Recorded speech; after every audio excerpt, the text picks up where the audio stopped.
Macron secretly helped Uber in France.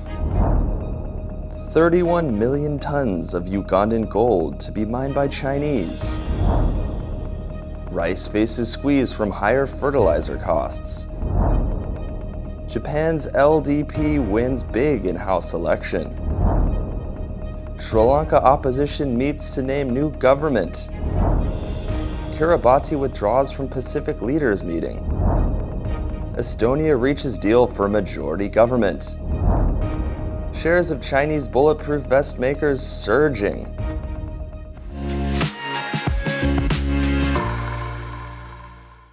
Hello, I'm Johnny. Thank you for joining us on FUNDAY News. It's Tuesday, July 12th, and here are your top stories.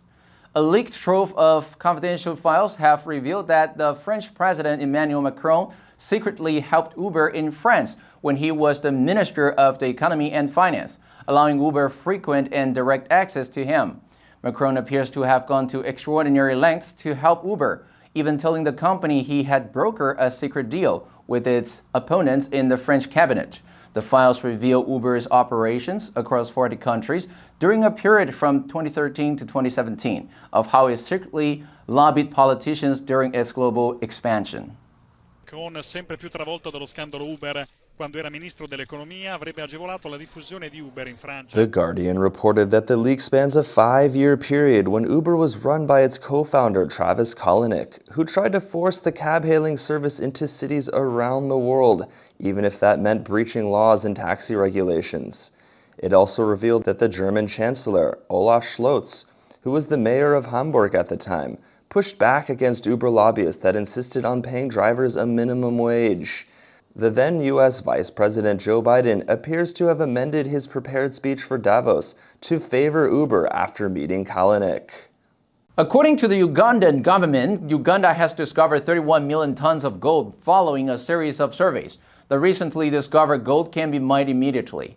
The Ugandan government has already licensed Chinese firm Wagage Gold Mining Company to start production in the Busia district. According to the Ugandan government, the value of 31 million tons of gold ore stands at $12.8 trillion.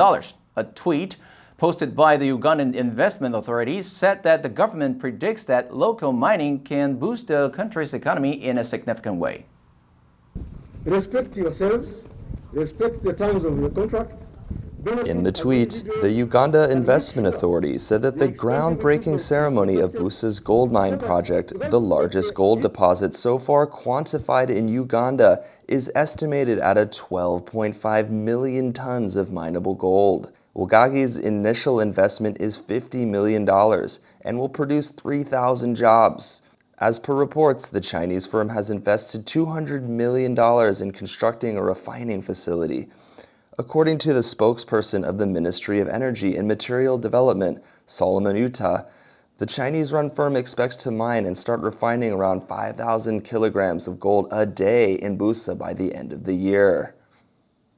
Rice production is under threat in parts of Asia due to higher fertilizer costs at a time when demand is increasing, posing a potential risk to food security and efforts to contain inflation. According to a research unit of Core Bank, crop yields may decline in Thailand, the world's second largest exporter, because of elevated prices for crop nutrients. In the Philippines, the number 2 importing country, a lower harvest is likely to increase the need for overseas purchases. In addition, India has already limited wheat exports. There's concern that rice may be next on the list, though the prospects for that depend on the monsoon rains and harvest this season. China, the largest rice grower in the world, has warned of a higher incidence of pests and disease in its crop this year, with some provinces reporting an almost 10% increase in the area affected. Vietnam, a top shipper, said that freight and production costs are challenges, even as exports rose in the first half of this year. Japan's governing party and its coalition partners scored a major victory in a parliamentary election Sunday. Gigi reported as of 3:30 a.m. on the 11th, the LDP has secured a total of 63 seats, including 45 constituencies and 18 proportional representations. The Liberal Democratic Party holds 55 seats in the re-election and won solidly in single-member district re-elections. The LDP has exceeded 60 seats since the Abe administration in 2013, and the party has signaled it might propose changes to the constitution. The AP reported that the Liberal Democratic Party and its junior coalition partner, Komito, raised their combined share in the 248-seat chamber to 146 in the recent elections. Now, the coalition has more than half of the seats in the less powerful upper house. With the boost, Prime Minister Fumio Kishida stands to rule without interruption until a scheduled election in 2025. With the help of the two opposition parties supportive of a change to the constitution, the governing bloc now has a 2/3 majority in the chamber needed to propose an amendment, making it a realistic possibility.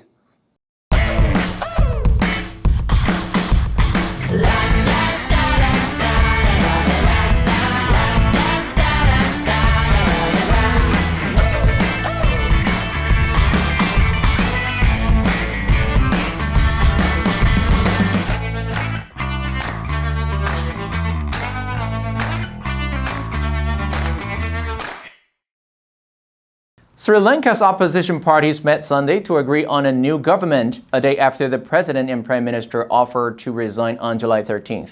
A top official in the main opposition, United People's Force, Rajiv Maduma Bandera, said that the separate discussions were held with other parties and lawmakers who broke away from Rajapaksa's ruling coalition. According to the Constitution, if both president and prime minister resign, Speaker Mahyanda Yapa Abadinera will take over as temporary president. Given the momentous changes that are taking place, most of Colombo is peaceful. Actually, the recorded injuries have been slightly over 100. The AP reported that another opposition lawmaker, M.A. Samantharian, said earlier that all opposition parties combined could easily muster the 113 members needed for a majority in parliament, at which point they could call on Rajapaksa to install the new government and resign. Prime Minister Ranil Wickremesinghe said on Saturday that he would leave office once a new government was in place, and hours later the Speaker of Parliament said that Rajapaksa would step down on Wednesday.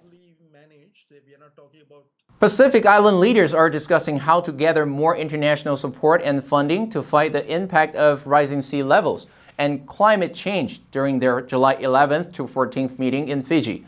But Kiribati, which is seen as being close to Beijing, decided to withdraw from the meeting. While many of the meeting's participants were not fully aware that Kiribati was withdrawing from the forum, foreign ministers from 16 South Pacific nations had agreed to keep talking to Kiribati to emphasize the strength of the Pacific family. Will it stop us continuing work in those areas that even Kiribati identifies as being critical for the region? No. Reuters reported that Kiribati President Taniti Mamu said in a letter that Kiribati has taken the sovereign decision to withdraw from the Pacific Island Forum with immediate effect. Tuvalu Foreign Minister Simon Kove said that this is due to geopolitical competition and tug-of-war that we are seeing right now between China and the U.S. This had been discussed in Friday's meeting, and ministers had said, the Pacific really needs to define their future themselves and the terms in which we will engage with China and the U.S. Estonia's governing center-right Reform Party of Prime Minister Kaja Kallas has reached a tentative deal to form a coalition government with two other parties, ending a month-long political stalemate in the Baltic nation. Estonia's leading newspaper Postimees reported that the 45-year-old Prime Minister Kaja Kallas will head the new government that is expected to be appointed by President-elect Karis by mid-July. However, Kallas needs to first formally step down before being reappointed. Põhjamaade kõrval, nende eeskuju on meid innustanud. Samal ajal on nende edu suurimaid saladusi olnud meeste ja naiste võrdne positsioon ühiskonnas.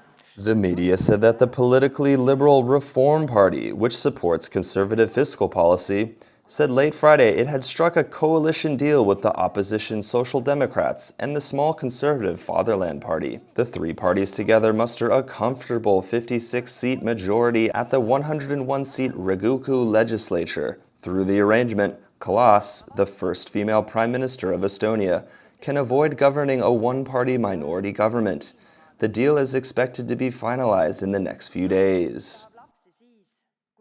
Shares of major Chinese bulletproof vest makers spiked after the former Japanese Prime Minister Shinzo Abe was shot and killed during a speech in the city of Nara early on Friday, July 8th, shortly after the news made global headlines. Chinese companies such as Jinhua Group, Anhui Wanhai Group, and Yantai Taiyo saw their shares surge between 2% and 6%. Jinhua is the largest light military product supplier in China, while the three are among the major listed bulletproof vest makers in China. Other benchmarks are in fact already past the 20% threshold. You look at the small caps, you look at some of the other benchmarks, HS Tech. In China, it is not uncommon for companies to see their shares move due to news events, even if the firms have no connection with the newsmakers. When the Chinese-American skier Eileen Gu won gold medals at this year's Beijing Winter Olympics, the stocks of companies with names that have the same characters as her Chinese name, Gu Ailing, also surged in the wake of her victory. On Weibo, China's largest social media site, hashtags related to the news of Abe's shooting have been read 920 million times. And that's all the time we have for today. Thank you for joining us on FUNDAY News. Let's make every day a fun day. I'm Johnny Wu, your host. I will see you next time.